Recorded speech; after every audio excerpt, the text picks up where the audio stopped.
modern day example of the bride of Messiah is a study in contrast between a part that seems to be dedicated and faithful and a part that seems to be distracted and drawn away. Hi, this is Barry Phillips with 10-Minute Torah, day number 4 of the Torah portion Naso, which means to elevate. We come now to that infamous part of Bamidbar in Numbers, chapter number 5.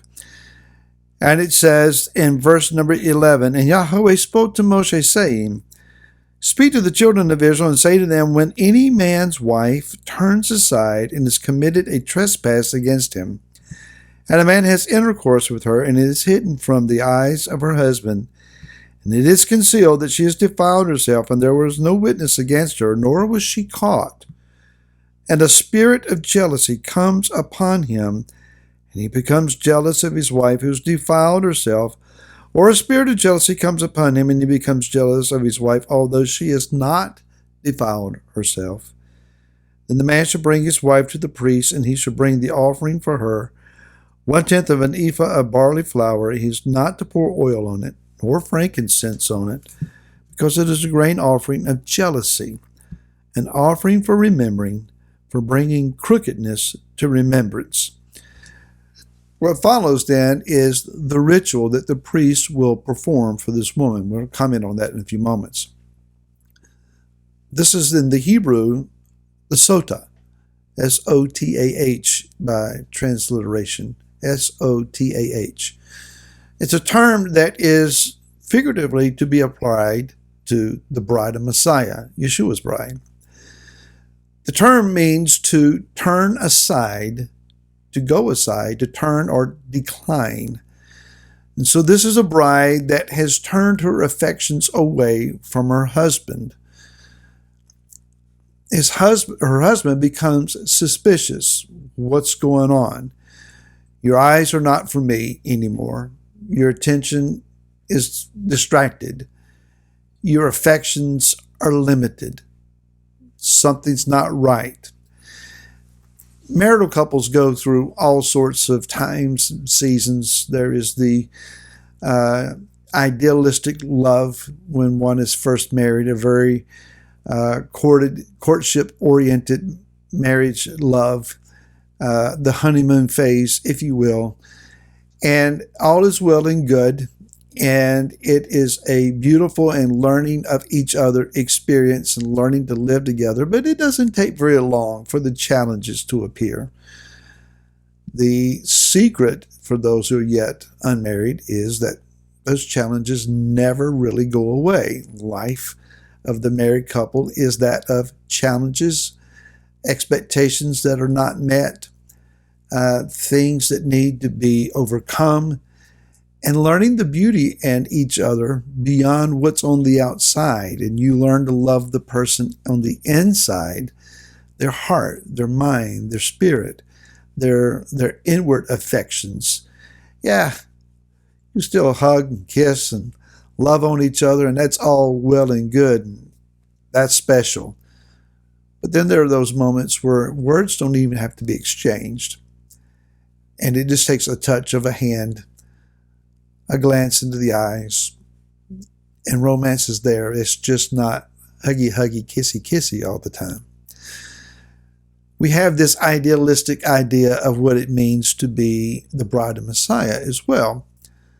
We imagine times of warmth and the euphoria of worship and adoration of his name, and it seems that heaven just comes down and kisses the earth, and we get caught in the middle of the smack.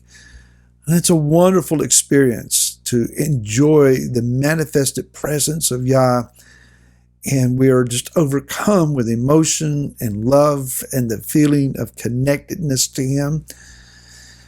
But then the challenges come, and we find ourselves distracted. We find ourselves arguing, debating, not meeting the challenges. Yah doesn't do the way we think he ought to do, and we fail to realize he's got a higher, greater, more glorious plan for things than what we may see. Sometimes Yah's reward are not to be given to us in this lifetime, but in that which is to come. Disappointments come,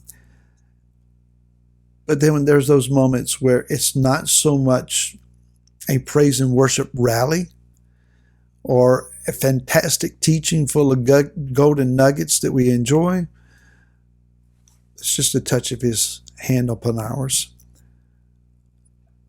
A brief glance into his face. Words don't even have to be spoken. We know him, and he's with us. The sota is the woman who loses her connection, and her husband becomes jealous. Many times the word reminds us that our Yah is a jealous El.